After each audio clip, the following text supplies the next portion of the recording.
Welcome back to the learning hub. আজি আমি again class 9 অনুশীলনী 1.2 চেপ্টার 1 অনুশীলনী 1.2 কিছুমান সমস্যা সমাধান কৰিম। ইয়াৰ আগতে আমি অলৰেডি 1.1 প্ৰবলেমবিলাক সলভ কৰিছোঁ। যদি ভিডিঅ' চোৱা নাই ডেছক্ৰিপশ্যনত লিংক আছে, গৈ পেলাই চাই ল'বা। আৰু চেনেল যদি ছাবস্ক্ৰাইব কৰা নাই কৰি দিয়া, ৰেগুলাৰ ভিডিঅ'বিলাক আপডেট পাই থাকিবা।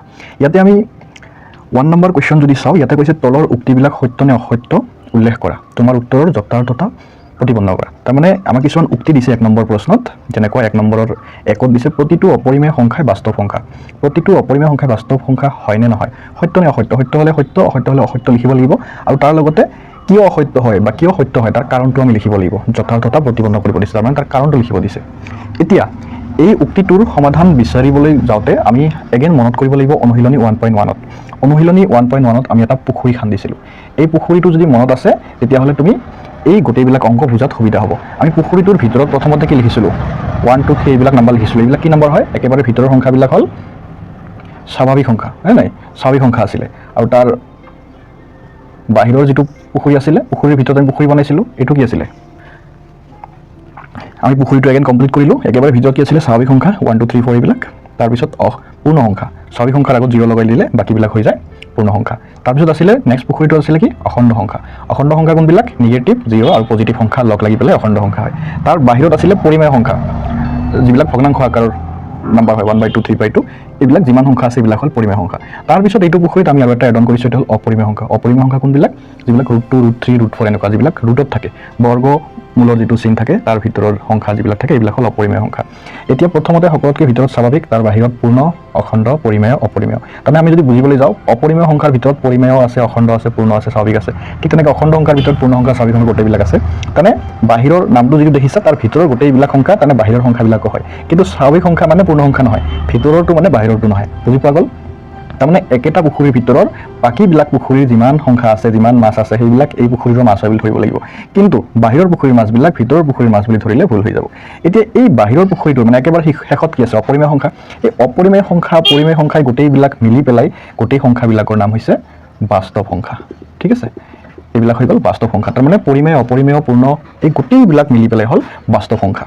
এতিয়া আমাক প্ৰশ্নলৈকে আহোঁ। আমাৰ প্ৰশ্নত কৈছে যে প্ৰতিটো অপৰিমেয় সংখ্যাই বাস্তৱ সংখ্যা। প্ৰতিটো অপৰিমেয় সংখ্যাই বাস্তৱ সংখ্যা কথাটো সত্য হয়নে নহয়, আমি ইয়াক প্ৰতিপন্ন কৰি চাওঁ ব'লা। আমি ইয়াতে চাওঁ, চিত্ৰত যদি চাওঁ, বাস্তৱ সংখ্যা আছে বাহিৰত, ভিতৰত আছে অপৰিমেয় সংখ্যা, পৰিমেয় সংখ্যা। তাৰমানে বাস্তৱ সংখ্যাৰ ভিতৰত অপৰিমেয়, পৰিমেয়, অখণ্ড গোটেইবিলাক সংখ্যা আহে। তো আমাৰ এইটো উক্তি তেতিয়াহ'লে কি হ'ব, প্ৰতিটো অপৰিমেয় সংখ্যাই বাস্তৱ সংখ্যা, তাৰমানে কথাটো সত্য। তো আমি ইয়াৰ উত্তৰ লিখিম সত্য। লগতে আমাক কৈছে যে তোমাৰ উত্তৰৰ যথাৰ্থতা প্ৰতিপন্ন কৰা। উত্তৰটোতো সত্য হ'ল, সত্য হোৱাৰ কাৰণটো লিখিব লাগিব। কাৰণ আমি কি লিখিম, যিটোকে বাস্তৱ সংখ্যাৰ ভিতৰত পৰিমেয়, অপৰিমেয় উভয় সংখ্যা আহে, গতিকে সেইকাৰণে এই উক্তিটো সত্য। উভয় সংখ্যা, এইটো হৈ গ'ল আমাৰ যথাযথ প্ৰতিপন্ন কৰিলোঁ। তো এইটো হৈ যাব আমাৰ 1 নম্বৰৰ সলিউশ্যন। তো বোলো আমি 2 নম্বৰলৈকে আহিছোঁ। 1ৰ 2 নম্বৰত কৈছে সংখ্যাৰেখাৰ প্ৰতিটো বিন্দুৱেই √m আৰ্হিৰ, য'ত m এটা স্বাভাৱিক সংখ্যা। এতিয়া এইটো সত্য নে অসত্য প্ৰতিপন্ন কৰিবৰ কাৰণে আমি যদি সংখ্যাৰেখা আঁকো, সংখ্যাৰেখাত সোঁফালে থাকে প্লাছ নাম্বাৰবিলাক, পজিটিভ নাম্বাৰবিলাক, বাওঁফালে থাকে নিগেটিভ নাম্বাৰবিলাক। মানে সংখ্যাৰেখাত প্লাছ আৰু মাইনাছ গোটেই অখণ্ড সংখ্যাবিলাকেই থাকে। এতিয়া কৈছে প্ৰতিটো বিন্দুৱেই √m আৰ্হিৰ। এতিয়া প্ৰতিটো বিন্দুৱে √m আৰ্হিৰ হ'ব জানো? কাৰণ চোৱা, ইয়াতে প্লাছবিলাকতো বাৰু √m হ'ব, কিন্তু যিবিলাক নিগেটিভ নাম্বাৰ আছে ইয়াৰতো আমি √m উলিয়াব নোৱাৰিম, গতিকে এইটো অসত্য হ'ব। ঠিক আছে, তো ব'লা আমি সলিউশ্যনটো লিখিছোঁ অসত্য। কাৰণ লিখিব লাগিব, কাৰণ m এটা স্বাভাৱিক সংখ্যা বুলি কৈছে, গতিকে √m আৰ্হিৰ নহ'ব, গতিকে এইটো হ'ব অসত্য। আমি 1ৰ 3 নম্বৰটো যদি চাওঁ, ইয়াতে কৈছে প্ৰতিটো বাস্তৱ সংখ্যাই এটা অপৰিমেয় সংখ্যা। এদিন আমি পুখুৰীটো চাম, প্ৰতিটো বাস্তৱ সংখ্যা ক'ত আছে, বাহিৰত। এটা অপৰিমেয় সংখ্যা, অপৰিমেয় সংখ্যা ক'ত আছে, ভিতৰত। আমি কৈছিলোঁ কি, বাহিৰৰ পুখুৰীৰ ভিতৰৰ সংখ্যাবিলাক বাহিৰৰ পুখুৰীৰো হয়, কিন্তু ভিতৰৰ পুখুৰীৰ যিবিলাক সংখ্যা থাকে তাৰ লগত বাহিৰৰবিলাক আমি মিলাব নোৱাৰোঁ। ঠিক আছে, গতিকে ভিতৰৰবিলাক বাহিৰৰবিলাকৰো হয়, কিন্তু বাহিৰৰবিলাক ভিতৰৰ নহয়। এতিয়া বাস্তৱ সংখ্যা আছে বাহিৰত, তাৰমানে গোটেইবিলাক মিলি হ'ল বাস্তৱ সংখ্যা। অপৰিমেয় সংখ্যা আছে ভিতৰত, তাৰমানে প্ৰতিটো বাস্তৱ সংখ্যা অপৰিমেয় সংখ্যা হ'ব নোৱাৰে, কাৰণ বাস্তৱ সংখ্যা ইয়াতে আছে, অপৰিমেয় আছে ইয়াতে। অপৰিমেয়টোহে বাস্তৱ সংখ্যা হ'ব, বাস্তৱ সংখ্যাটো অপৰিমেয় সংখ্যা হ'ব নোৱাৰে। আই তোমালোকে বুজিব পাৰিছা। গতিকে উত্তৰটো আমি কি লিখিম চোৱা, উক্তিটো হ'ব কি, অসত্য। আমাক কাৰণ লিখিব দিছে, কাৰণটো আমি লিখিম সংখ্যা বাস্তৱ সংখ্যা অন্তৰ্গত নহয়, কাৰণ বাস্তৱ সংখ্যাৰ অন্তৰ্গত অপৰিমেয়, পৰিমেয় গোটেইবিলাক, কিন্তু অপৰিমেয় সংখ্যাৰ অন্তৰ্গত বাস্তৱ সংখ্যা নহয়, গতিকে এইটো উক্তি হ'ব অসত্য। আমি এইটো 2 নম্বৰ প্ৰশ্নলৈকে 2 নম্বৰ প্ৰশ্নত কৈছে সকলো ধনাত্মক অখণ্ড সংখ্যাৰ বৰ্গমূল অপৰিমেয় হয়নে সকলোবিলাক ধনাত্মক অখণ্ড সংখ্যাৰ বৰ্গমূল অপৰিমেয় হয়নে নহয় আমি ক'ব লাগে কৈছে যদি নহয় তেনেহ'লে এটা সংখ্যাৰ উদাহৰণ দিয়া যাৰ বৰ্গমূল এটা পৰিমেয় সংখ্যা যদি নহয় তেতিয়াহ'লে আমি উদাহৰণ দিব লাগিব তো প্ৰথমতে আমি চাওঁ যে সকলো ধনাত্মক অখণ্ড সংখ্যাৰ বৰ্গমূল অপৰিমেয় হয়নে নহয় এতিয়া ধনাত্মক অখণ্ড সংখ্যা আমি যদি সাপোজ 4 লওঁ তেতিয়াহ'লে 4ৰ বৰ্গমূল কিমান হ'ব 2 এটা 2 এটা অপৰিমেয় সংখ্যা হয় নেকি নহয় পৰিমেয় সংখ্যা ঠিক তেনেকৈ আমি যদি আৰু নাম্বাৰ লওঁ সাপোজ 16 বৰ্গমূল কিমান 4 এটা অপৰিমেয় সংখ্যা হয় নেকি নহয় তাৰ মানে সকলোবিলাক ধনাত্মক অখণ্ড সংখ্যাৰ বৰ্গমূল অপৰিমেয় নহয় তো আমি প্ৰশ্নটোৰ প্ৰথম ভাগটো পাই গ'লো আমি কি লিখিম নহয় আমাক কৈছে যে যদি নহয় তেনেহ'লে এটা উদাহৰণ দিব লাগিব যাৰ বৰ্গমূল এটা পৰিমেয় সংখ্যা এতিয়া এইবিলাকটো পৰিমেয় সংখ্যাই হয় তো এনেকুৱা ঢেৰ আছে গতিকে ইয়াৰ পৰা আমি যিকোনো এটা লিখিলে হ'ল আমি লিখিম উদাহৰণ √4 = 2 এইটো হৈ যাব উত্তৰ আমি আহি পালোঁ কুৱেশ্যন নম্বৰ 3 নম্বৰ কুৱেশ্যনত কৈছে সংখ্যা ৰেখাত কিদৰে √5ক সূচিত কৰিব পাৰি দেখুৱা অলৰেডি আমি সংখ্যা ৰেখাৰ বিষয়ে গণিত বহুত কৰি আহিছোঁ ক্লাছ 6ৰ পৰা এইবিলাক অংক দিয়া যায় ক্লাছ 6ৰ পৰাই সংখ্যা ৰেখাৰ বিষয়ে অলৰেডি ভালদৰে তোমালোকে আলোচনা কৰিছা ক্লাছ 8তো ইয়াৰ ডিটেইল আলোচনা কৰা হৈছে আৰু এইটো প্ৰশ্ন সলভ কৰিব যাওঁতে আমি ক্লাছ 8ত এটা সূত্ৰৰ বিষয়ে কথা পাতিছিলোঁ যদি মনত নাই এগেইন ৰিমেম্বাৰ কৰিব লাগিব ঠিক আছে ৰিপিট কৰিব লাগিব সূত্ৰটো কি আছিল এজন মানুহৰ নামত আছিল পাইথাগোৰীয় ত্ৰিতয় মনত আছেনে কমেণ্ট বক্সত জনোৱা পাইথাগোৰীয়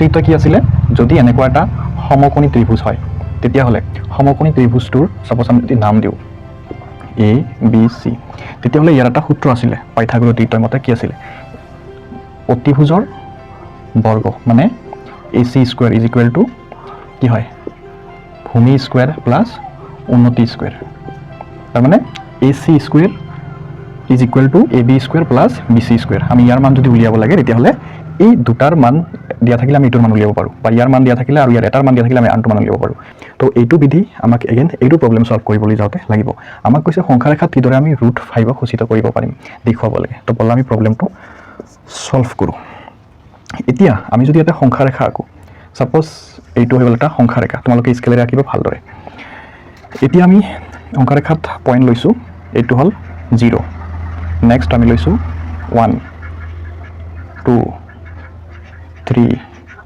4 এনেকৈ নাম্বাৰ লৈছোঁ এইফালে নিগেটিভ নাম্বাৰ আছে যিটোকে আমাৰ নিগেটিভৰ এইটো দৰকাৰ নহ'ব আমি নিগেটিভ নাম্বাৰ লিখা নাই এতিয়া ইয়াৰ ডিষ্টেঞ্চবিলাক তোমালোকে 1 চেণ্টিমিটাৰ বা 2 চেণ্টিমিটাৰ ল'ব পাৰা 1 চেণ্টিমিটাৰ লিখিলে 1 ইউনিট = 1 একক হ'ব আৰু যদি 2 চেণ্টিমিটাৰ লোৱা তেতিয়াহ'লে 1 ইউনিট = 2 ইউনিট = 1 একক লিখিব লাগিব এতিয়া আমি ইয়াক সলভ কৰোঁ চোৱা আমাক কৈছে পাইথাগোৰীয় ত্ৰিতয় ইউজ কৰি পেলাই যিটো আমি প্ৰব্লেমটো সলভ কৰিম তো বলা আমি প্ৰব্লেমটো সলভ কৰোঁ আমাক √5 দেখুৱাব লাগে তো আমি এইটো সূত্ৰৰ পৰাই যদি আমি চাওঁ তেতিয়াহ'লে এতিয়া আমাক সাপোজ ACৰ মান উলিয়াব লাগে ঠিক আছে আমাক ABৰ মান দিয়া আছে আমাক BCৰ মানো দিয়া আছে সাপোজ আমি AB মানে যদি 2 ধৰোঁ BC মানে যদি আমি 1 ধৰোঁ তেতিয়াহ'লে ইয়াতে AB মানে কি হ'ব 2² আৰু BC মানে কিমান হ'ব 1² ইয়াতে পালোঁ 4 ইয়াতে পালোঁ কিমান সৰি 1² মানে 1 দুইটা যোগ কৰিলে কিমান হ'ব 5 তাৰমানে আমি AC² মানে কিমান পালোঁ 5 আমাক AC যদি লাগে তেতিয়াহ'লে AC সমান কিমান হ'ব আমি যদি √AC² কৰোঁ √5 কৰিব লাগিব তাৰমানে আল্টিমেটলি AC = কিমান হ'ব √5 হ'ব তাৰমানে ACৰ মান কিমান হ'ব √5 আমাক প্ৰশ্নটোত এক্সাক্টলি √5এ সূচিত কৰিব দিছে তাৰ মানে আমি যদি ইয়াতে এটা এক্সাক্ট ফিগাৰ এক্সাক্ট ক'ত সংখ্যা ৰেখাত বহিব তাক বুজাব বিচাৰোঁ তেতিয়াহ'লে আমি কাউণ্ট কৰি ল'ম আমি AB বাহুটো সাপোজ ধৰিছোঁ এই O বিন্দুটো হৈ গ'ল A ঠিক আছে 2 চেণ্টিমিটাৰ লৈছোঁ গতিকে এইটো 1 চেণ্টিমিটাৰ 2 চেণ্টিমিটাৰ আমি এই বিন্দুটোক ধৰিছোঁ B ঠিক আছে তো ইয়ালৈকে ইয়াৰ ডিষ্টেঞ্চটো হ'ল 2 আমাক BC ওপৰত ৰাখিব লাগিব তো ইয়াত আমি 1 চেণ্টিমিটাৰ ৰাখি লৈছোঁ স্কেলেৰে ৰাখি ল'বা তো এইটো ধৰি লৈছোঁ আমি C বিন্দু ঠিক আছে এতিয়া এইটো হ'ল O যিটো পিছত লিখোঁ আগত আজডাল টানি লওঁ আমি অতিভুজ আঁকি লৈছোঁ এইটো হৈ গ'ল C বিন্দু এতিয়া সমকোণী ত্ৰিভুজ হৈ গ'ল আমি বিচাৰি আছোঁ কি ACৰ মাপ যেহেতুকে এইটো মানে হ'ল 2 এইটো হ'ল আমাৰ 1 আৰু এইটোৰ মান আমি অলৰেডি পাই গ'লোঁ কিমান √5 এতিয়া এই বিন্দুটো সংখ্যা ৰেখাত ক'ত বহিব আমাক দেখুৱাব লাগে